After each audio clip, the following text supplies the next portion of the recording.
Welcome to Pindar Poetry. We hope you learned something new. You begin by getting straight into clip management.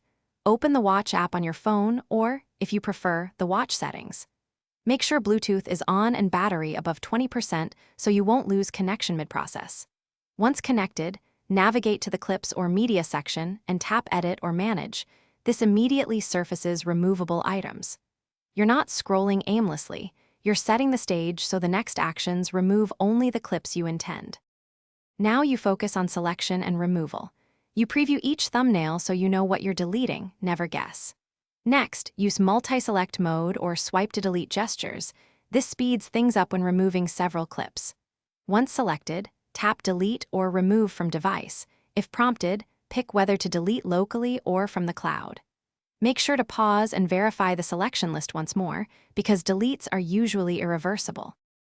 Finish by syncing changes so deletions stick. Force sync in the app or restart the watch to apply updates. Then check storage and settings to confirm freed space.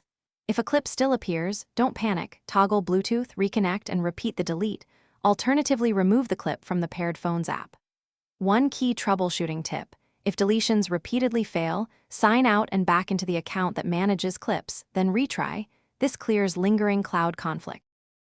Thanks for watching. Consider subscribing if we helped you.